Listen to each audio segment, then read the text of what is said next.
And coming from Netherlands, please give a warm welcome to the new Dutch Consul. It's Mr. Hans Akerboom. Good morning, sir. Good morning, Noor. Good morning, Zain. How are you? Doing excellent. How you doing? I'm fine.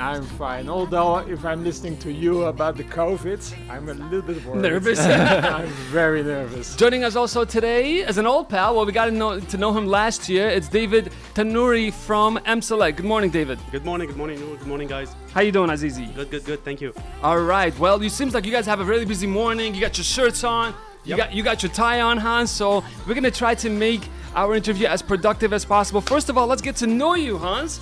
Welcome to Erbil. Tell us about yourself. Who are you? We need to know who you are. Thank you so much, Noor. Yeah, I just arrived 2 weeks ago, and I found it a really amazing place. It's so nice to be here. I started to work for the Ministry of Foreign Affairs of the Netherlands 20 years ago, and yeah, if you could just come closer to the mic, thank you. yeah, to be even more loud. Yes. So I'm already here for 20 years. It's such a long time. I'm working as a diplomat, and my last posting was in Afghanistan, in Kabul. Oh wow! I just returned, and now for the coming 2 years, I will be here in Erbil. 2 years. So you've signed up for 2 years. That's what we do in this kind of places, and I love to be here. Great. Well, welcome. Very zor bekherbe, as they say. Welcome. So. Very cool. So how long have you been here exactly? No, I arrived late August. Okay. So that will be around 3.5 weeks. First time in the city? First time in the city and first time in Iraq. Wow. Yeah, excellent. Amazing. Last week we traveled to Sule, so to see part of your beautiful region, and I'm really like it here already. What were your thoughts before you started your post? What were you thinking? What was going through your head? What was your expectation about this place? After worked for some years in Kabul, Afghanistan, for me it's the freedom. And when I arrived here, I was surprised to see that your city is so clean. Yeah. And the people are so friendly. And some of my friends told me that you're going to the Dubai of Iraq. All right. There you go. And I was quite amazed to indeed see that that's quite modern here. So I'm really surprised to see that. So 20 years of experience, you said, and now you are coming here. So what are you going to be focusing mostly on? What's going to be your effort? I'm sure you have a plan, and while you can't do everything that you want to do, what do you think you're going to be focusing most of your effort on in the next 2 years? Yeah, for us it's very important to support business. So we are here for the private sector development. Okay. And if you look at the Netherlands, we are traders. We are a very small country, around 17 million people. And we only exist, we are traders, doing trade with all kinds of countries. So that's the biggest aim here for us as the Netherlands in Erbil. So we're going to look for opportunities, we're going to look for investments, we're going to support the local business community here, and that's also, I think it's also nice to talk about, we are also supporting startups here in the Kurdistan region. That's really exciting because we need that. We need financial help more than ever in terms of building back up our economy. The whole world has suffered during the COVID period. So does this mean your challenge now is going to be even more challengeful? You think it's going to be harder now to do what you want to do because the economy is broken? And we're going to talk to David real soon about the job situation here real quick with MSELECT. So what do you think? Are you still optimistic about the situation? It is hard indeed. But we have to be also a little bit positive. Although it is a very, very strange period now. So what we try to do is to support the agriculture sector, because there's a lot of potential here in Kurdistan region. That's what the former Dutch consul, Mr. William. This is what he was focusing on too. He said, you know what, this agriculture you guys got going on here is crazy. So there's lots of potential.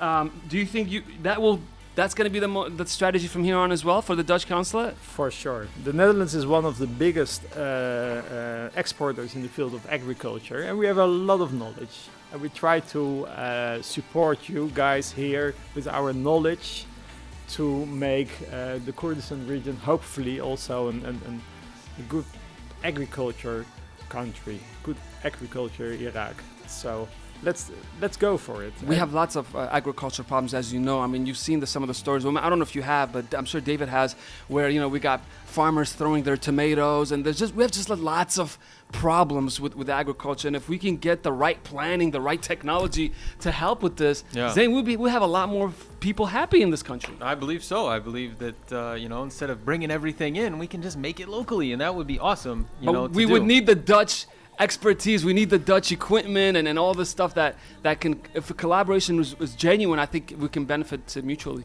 Because for now you're importing a lot. Yes. Well, you can produce yourself and maybe even a better quality. So go for it. Yeah. Well, let's just stay on tabs a little bit more about the whole economic and job issue. Then we'll talk about some other things. David, you represent MSELECT. Yes. And things were pretty optimistic when we talked to you last time, and you were here really talking about some genuine stuff that was going to help the people. And I know I follow up with some people. They actually started jobs after that interview that we did. But now the situation is really bad. At least that's what we think. What's going on? What do you guys see from MSELECT's perspective? For those that don't know, by the way, of course, MSELECT is a human resources agency where you basically help people find jobs and you help companies find employees. Correct. So what's going on with the job sector? What's up? Well, actually, to be honest, in the beginning of the year, we were having a boom when it comes to the jobs. So all the sectors were hiring, especially in the oil and gas sector. Even thought the oil barrel was the price of the oil barrel was dropping, yet the operators were working, the service companies, technical, non-technical, were working. Then we got the hit of the COVID-19 thing, and we had a lockdown for 3 months, especially in Kurdistan. So this affected the job industry very well, but not in a good way. And where do we stand now in September? Actually, to be honest, in the past 2 months, we were measuring the market, and the things are getting better now.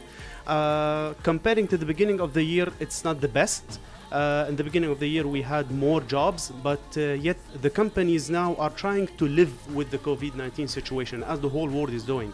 So actually currently we're having a lot of vacancies, we're having a lot of requests from the companies for hiring, and most of the companies are looking for candidates because they want to live with the situation. That's it. We're not going to stop our lives. We need to move on. So, and this is actually what's happening now. And the situation is not 100% back to normal. But for us as MSELECT, as we see the market, and when I see the market, I'm not talking only about Kurdistan. I'm talking all over Iraq. It's I'm gonna give it 70%. Whoa! Yeah. Oh, there we go. Yep. Sorry, guys, we're gonna have to do this. this. We need some gunshots right here. I'm sorry, guys. I'm so sorry. We don't want to scare you, new Consul General, but this is how we celebrate here. And we need some positivity. But thank you so much. 70%. Yes. That's what I'm talking about. That's right. And going back to supporting the businesses here, small business assistance and all that.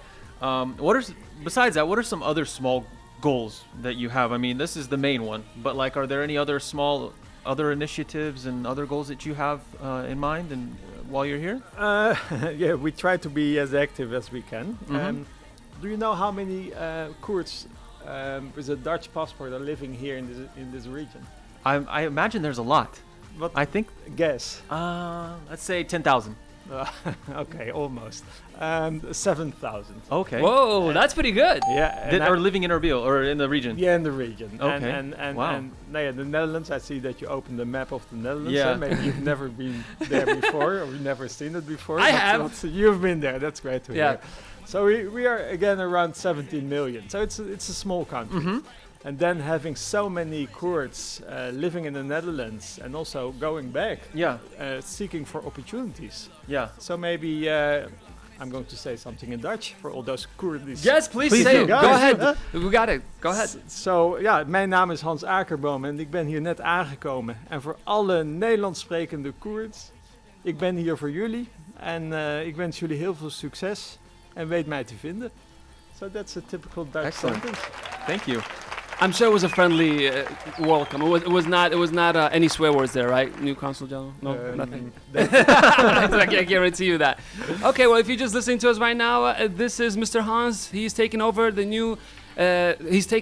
the new Dutch Consul General right here in Erbil, and we're happy to getting to know him right here. Talked about a little bit about the economic initiatives that he'll be focusing on, and we're noticing that you guys kind of have somewhat of a partnership with MSELECT and the Orange Corner. Now, we talked a little bit about it last year, but what's going on? What is the Orange Corner? Let us know what is the plan of it for the next coming year. Yep. So from the MSELECT part, Orange Corners Erbil is a startup incubation program. As you remember, in the beginning of the year, we had also a small interview on this with Willem, and we were still launching. It was the beginning of the Orange Corners. So again, it's a startup incubation program to support the local Iraqi startups who are based in the Kurdistan. The aim is to support 20 startups in each cohort, and each cohort will be for 6 months. We are supporting startups from different sectors, different ethnicities, different nationalities, but the condition is to be based in the Kurdistan region and to operate in the Kurdistan region. The sectors we are supporting are different, and we are currently focusing on the agriculture startups, since that we are looking to have the experience from the Dutch consulate, of course, and the Dutch experience overall. We have different sectors, we have different ethnicities in our program, and actually a month ago we graduated the first batch, the first cohort. Yep.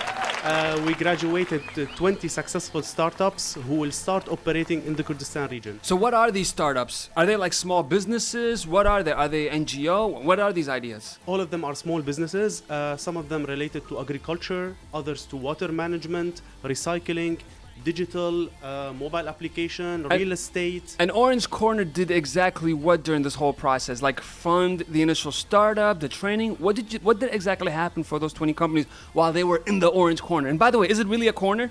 Yes, it's like literally a corner, and it's literally orange. Okay. Yep. Nice. So what happened there? Yeah. So during the 6 months, since that it's a collaboration, it's an initiative of the Kingdom of the Netherlands, the Orange Corners overall, because the Orange Corners program is happening on 14 countries around the world, and for Iraq, it's happening in Baghdad and Erbil. So this collaboration came up with a delivery plan. This delivery plan including courses related to HR, finance, sales, business management, digital marketing, and the list goes and goes. And also we're having with them, we're having with what we named them the incubatees, business development sessions on a weekly basis to make sure that we get what they need to support them so a lot of training and communication and daily activities, and especially that we're having. Since that the program is really interesting, we're having also private partners from the local Iraqi market supporting the program in fund. I will start with our founding partner, Asyacell. They are supporting the program in the fund, also in the courses. And of course, Babylon Group is one of the sponsors, and they are already giving a lot of support. I want a big thank you to you guys. Well, hold on a second there. Okay, so you say you guys have sponsors. Then how is the Dutch Council then involved in all this? Are you guys also funding, or what are you guys doing? Are you just coming there to paint it orange? What's up? Where is the Dutch Council's role in this? The biggest fund. No, we are financing it, but of course we are matching with the private sector, because we as a government we can pay a lot, but we will not, because it's important that also the private sector is stepping in. And if you start a business here as a startup, where to start? And we have a lot of experiences with startups in the Netherlands. Amsterdam is booming. So what we do, we give training for example, how to write a business plan, or what to do with marketing, or how can I use social media to promote my products, etc., etc. And that's what David said is very useful. So we now started with 16. And in the end, after 3 years, around 120 startups are trained. Excellent. And hopefully they will be successful in their businesses. And how do you see its accomplishments so far since it was established? I believe it was established in 2017? No, it started beginning of this year. Oh, okay. Although this program... Because I remember it was much older. I feel like it was older than that. Time flies. Because I've heard about it so many times. Yeah. No. In other countries, we started already before. But here we started the beginning of 2020, and again it's running for 3 years. The candidates should be between 18 and 35 years. They should be really the inspired entrepreneurs and students. I'm looking at David, and they should have amazing ideas. Do they need to be Iraqi nationals? Yeah. Okay. Yeah. We're now having a new group, and I think we have, looking again to David, around 180 participants. Yes, 180 people applied currently, and for now we shortlisted 50 to go to the boot camp. The boot camp, there will be a jury who will choose out of these 50 which 24 will join the second cohort. So That should be like a show. You guys can make a TV show out of this thing. Yep. So looking forward. Actually, I think by the beginning of next week we will have the boot camp. We will be choosing 24 out of this 50. It's not us who will be choosing. We will get business leaders to ask related questions to these startups. These startups will pitch their ideas, and they will be tested by the jury. The jury will be partially from the Dutch consulate. We will have also people from ASIACEL. We will have also people from Babylon, and and in general. It will be an exciting event. What we are looking for and looking forward to next week.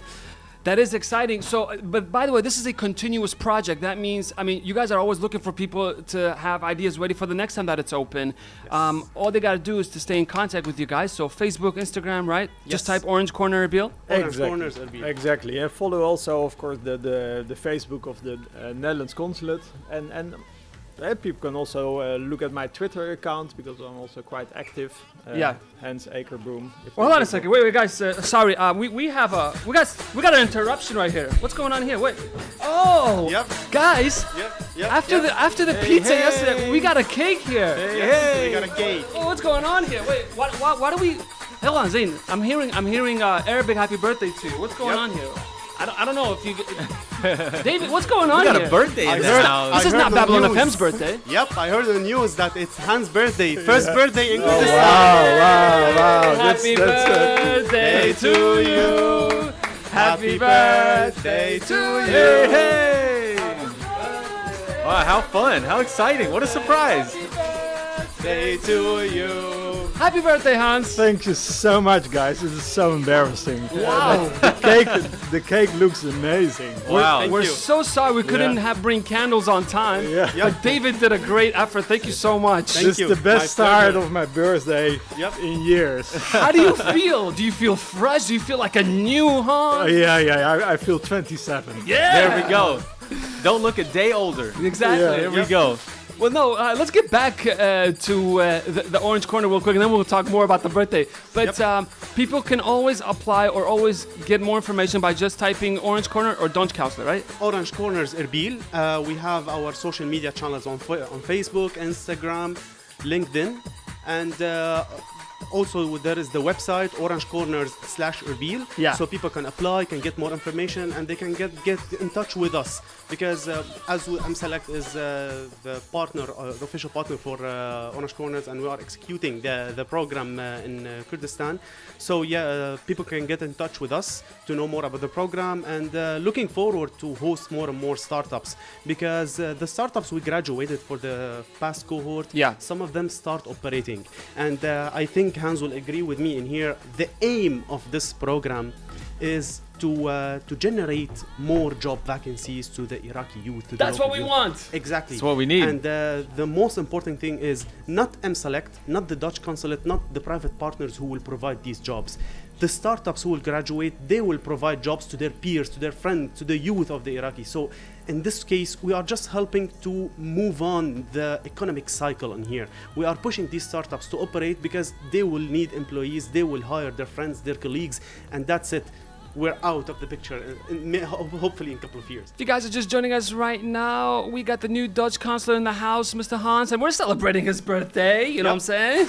It's the biggest present ever. So thank Live you on so air. much, guy. By the way, this is like the best cake in the city.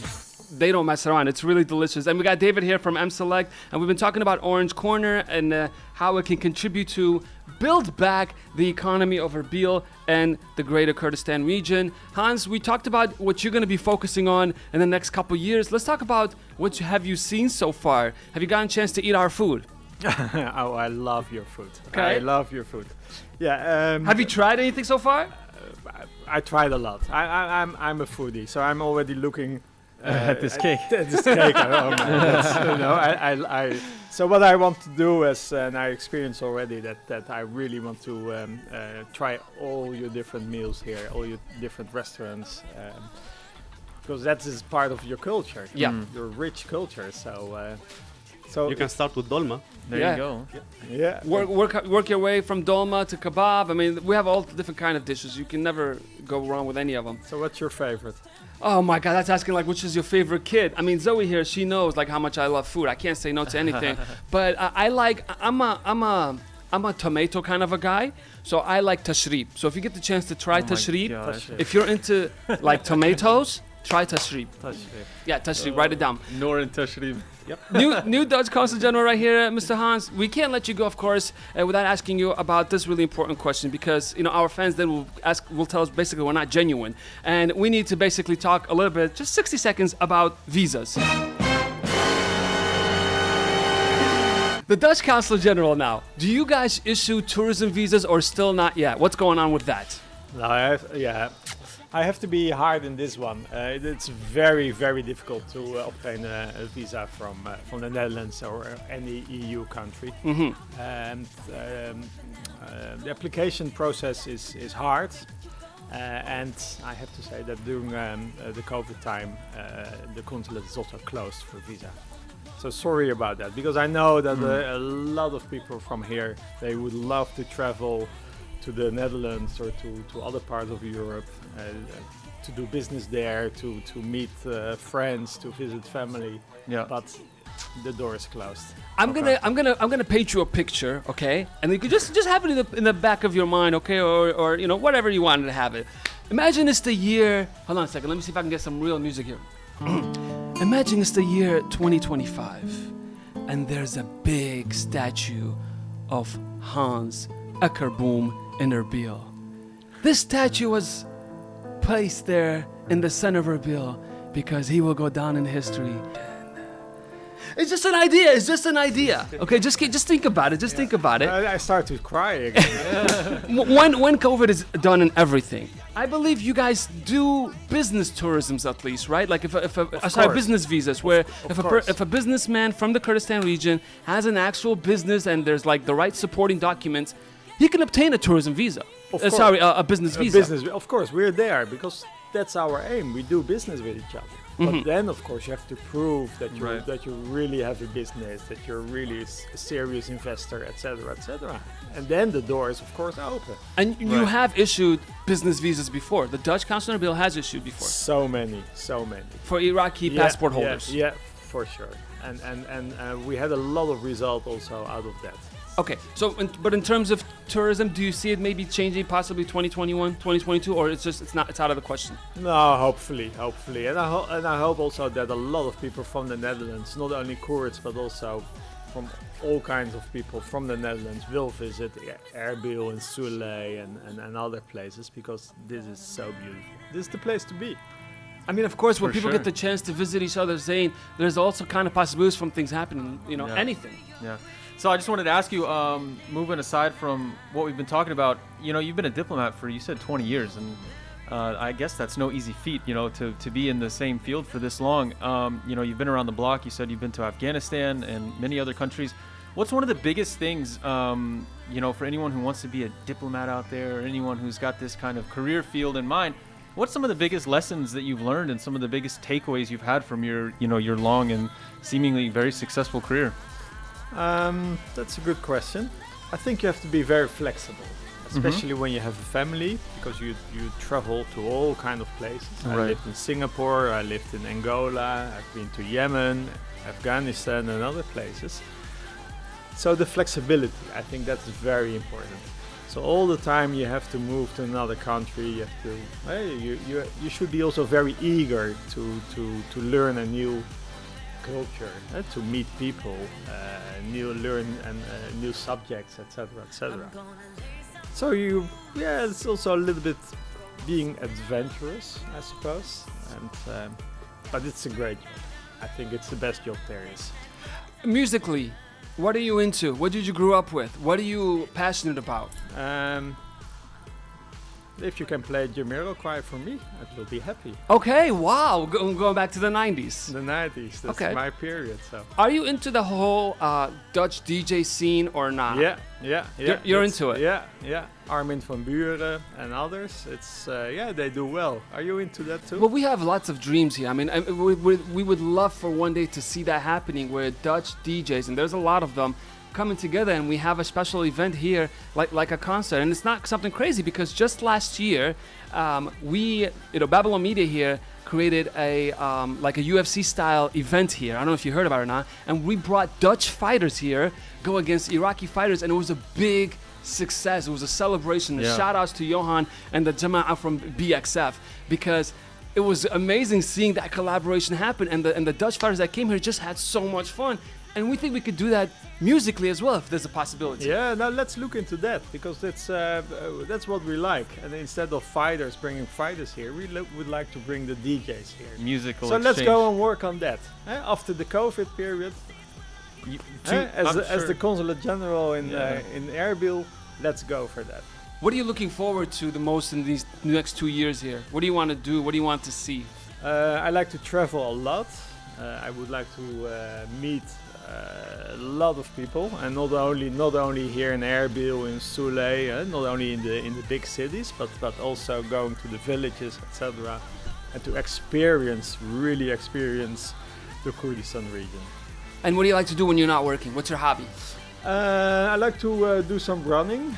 So I'm already running through the city here, visiting old places, the Citadel, but also other old places in your region. The former Dutch consul generals, they were really trying the best way to create a bike revolution here, and they actually succeeded. Collaborated with UN or UNDP, I don't know who exactly, and they held a couple of bike marathons, and they are committed to trying to make the city of Erbil as much of a bike-friendly city as possible, just like it is in Holland. Did you bring your bicycle with you? No, You're not a biker. I'm not a biker. The Netherlands is biking country #1. Shocked. But I can promise you, if the marathon here in Erbil will be on again, I will join the marathon. You will be biking. No, running. Oh, wow. Oh, that's something else. You're gonna compete with them, okay. All right, well, it's a pleasure to getting to know you. Thank you so much for making the time. I know you, right, those couple big first weeks for new consul generals here, they're insanely busy, so we wish you the best of luck, and we thank you for making the time. But anything else you want to say before we say goodbye to you? Thank you so much, Noor, Zain, and Zoe. I'm listening every morning to your program, and I'm feel so happy. And I'm looking at the cake. I'm looking at all those beautiful and that's what we're calories. going to do. We're going to go back. We're going to go to the cake. We're going to play some music, and we're going to go to the cake. Hans, David, thank you so much. Thank you, guys. Good luck with everything you guys do in the next coming years. Thank you so much. Thank you.